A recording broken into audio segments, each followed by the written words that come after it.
Assalamualaikum warahmatullahi wabarakatuh. Perkenalkan, nama saya Hadiatul Hikmah dengan NIM 2019 1080 1002. Di sini saya sebagai presentator. Saya akan presentasikan tentang produksi minyak dan gas. Kegiatan produksi migas. Kegiatan produksi adalah kegiatan untuk mengangkat fluida reservoir secara optimal dari subsurface menuju surface. Tujuan dari kegiatan produksi yaitu mengangkat fluida atau hidrokarbon secara natural maupun dengan pengangkatan bantuan secara optimum untuk mendapatkan hasil yang optimum. Pentingnya kegiatan produksi ini yaitu sebagai acuan atau cara mengangkat fluida secara optimum dari subsurface menuju surface. Yang selanjutnya yaitu teknik produksi migas. Teknik produksi adalah teknik untuk mengangkat fluida reservoir secara optimal dari subsurface menuju surface. Kegiatan produksi dilakukan ketika kegiatan pemboran dan well completion telah selesai dilakukan. Kegiatan produksi termasuk dari kegiatan upstream atau hulu dalam bagian eksploitasi. Kapan kegiatan produksi itu dilakukan? Kegiatan produksi dilakukan ketika kegiatan pemboran dan well completion telah selesai dilakukan. Kegiatan produksi termasuk dari kegiatan upstream atau hulu dalam bagian eksploitasi. Siapa yang melakukan kegiatan produksi? Yang melakukan kegiatan produksi yaitu seorang production engineering yang tugasnya untuk menjaga laju alir production dan mengatasi masalah-masalah yang timbul dalam kegiatan produksi yang dapat menyebabkan menurunnya laju alir produksi sumur. Di mana produksi itu terjadi di setiap sumur minyak dan gas bumi di darat maupun di lautan. Setelah dinyatakan berpotensi dan dilakukan proses pemboran, maka kegiatan produksi akan dilakukan. Bagaimana?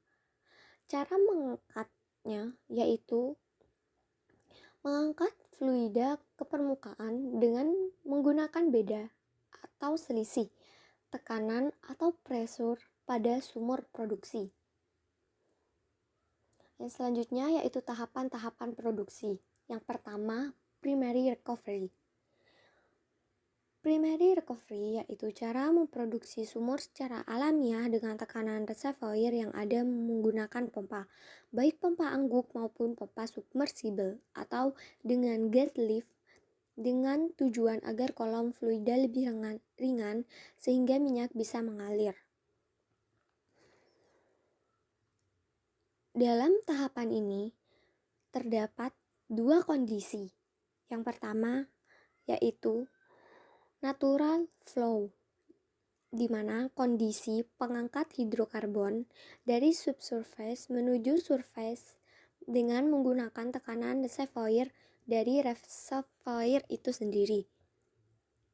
Yang kedua yaitu kondisi artificial lift, yaitu setelah kondisi natural flow lama-kelamaan produksi semakin lama semakin membuat tekanan reservoir menurun sehingga membuat produksi sudah tidak ekonomis atau optimum lagi.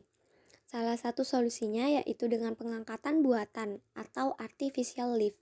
Artificial lift yaitu pengangkatan buatan yang digunakan ketika tekanan reservoir sudah tidak mampu lagi mengangkat hidrokarbon secara alamiah. Artificial lift mempunyai beberapa jenis seperti ISP, gas lift, PCP, dan jet pump. Tahapan yang kedua yaitu secondary recovery. Tahapan yang dilakukan dengan pendorongan air atau water flood atau pendorongan gas atau gas flood. Pada lapangan yang sudah melewati batas primary recovery-nya, dilakukan optimasi produksi dengan cara lain. Salah satunya adalah injeksi water flooding. Dibandingkan dengan masa sekarang, penerapan water flood pada masa dahulu boleh dibilang sangat sedikit. Penginjeksian air bertujuan untuk memberikan tambahan energi ke dalam reservoir. Pada proses pendesakan, air akan mendesak minyak mengikuti jalur-jalur arus atau streamline, yang dimulai dari sumur injeksi dan berakhir pada sumur produksi. Yang ketiga, yaitu tahapan tertiary recovery. Tahapan yang dilakukan dengan cara menginjeksikan air yang sudah ditambahkan zat kimia berupa polimer atau surfaktan, menginjeksikan gas yang larut dalam minyak, menginjeksikan uap air, dan menginjeksikan mikroba.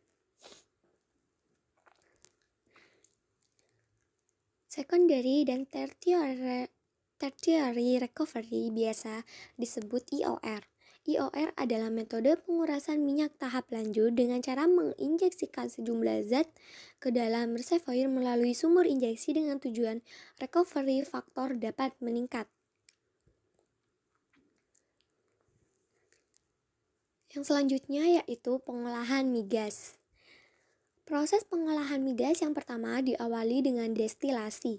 Destilasi adalah proses pemisahan minyak bumi dengan cara pemanasan sehingga menghasilkan beberapa fraksi yang sesuai dengan titik didihnya. Fraksi atau komponen yang memiliki titik didih terendah berbentuk gas, komponen yang memiliki titik didih tertinggi berbentuk padat. Hasil proses destilasi minyak bumi antara lain gas LPG, bensin, minyak tanah, aftur, solar, minyak diesel, pelumas, lilin, parafin, malam, aspal. Tahapan selanjutnya yaitu cracking. Cracking adalah tahapan pengolahan minyak bumi yang dilakukan untuk menguraikan molekul senyawa hidrokarbon yang besar menjadi molekul senyawa hidrokarbon yang lebih kecil. Tujuan cracking adalah meningkatkan kualitas fraksi minyak bumi itu sendiri. Contoh cracking ini adalah pengolahan minyak solar atau minyak tanah menjadi bensin. Proses ini terutama ditujukan untuk memperbaiki kualitas dan perolehan fraksi gasolin atau bensin. Terdapat 3 cara proses cracking, yaitu thermal cracking atau cara panas, catalytic cracking atau cara katalis, dan hydrocracking. Tahapan proses pengolahan yang selanjutnya yaitu reforming.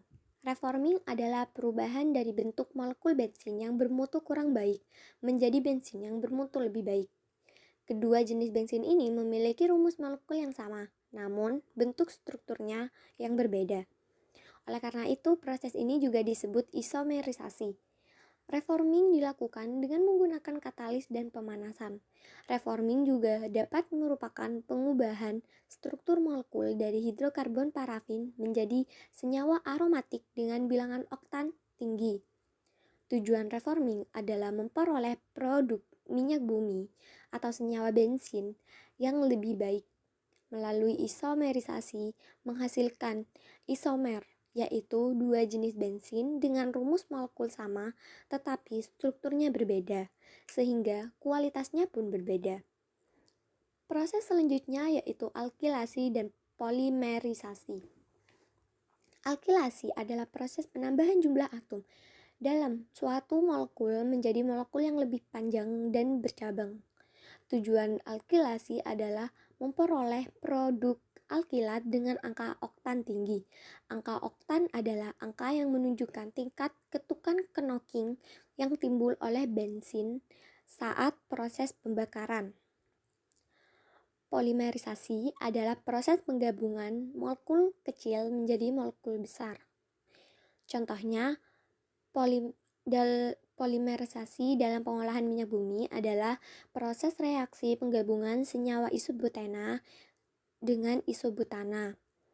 Dari proses reaksi tersebut menghasilkan produk bensin berkualitas tinggi yang disebut isooktana. Proses selanjutnya yaitu treating. Treating adalah pemurnian minyak bumi dengan cara menghilangkan pengotor-pengotornya.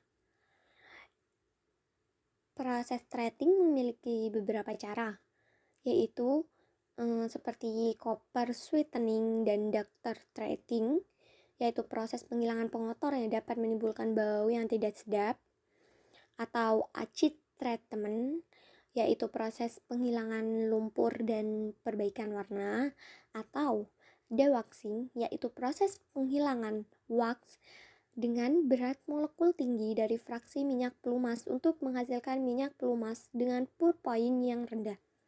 Pour point itu sendiri adalah suhu terendah saat fraksi minyak bumi dapat mengalir atau bisa dituangkan, atau menggunakan cara despalting, yaitu penghilangan aspal dari fraksi yang digunakan untuk minyak pelumas, atau menggunakan cara desulfurizing, yaitu proses penghilangan unsur belerang. Proses pengolahan terakhir minyak dan gas bumi, yaitu proses blending, adalah proses penambahan bahan-bahan adiktif ke dalam fraksi minyak bumi dalam rangka untuk meningkatkan kualitas produk tersebut.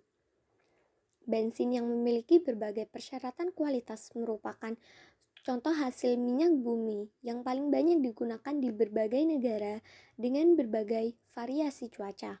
Untuk memenuhi kualitas bensin yang baik, terdapat sekitar 22 bahan pencampur yang dapat ditambahkan pada proses pengolahannya.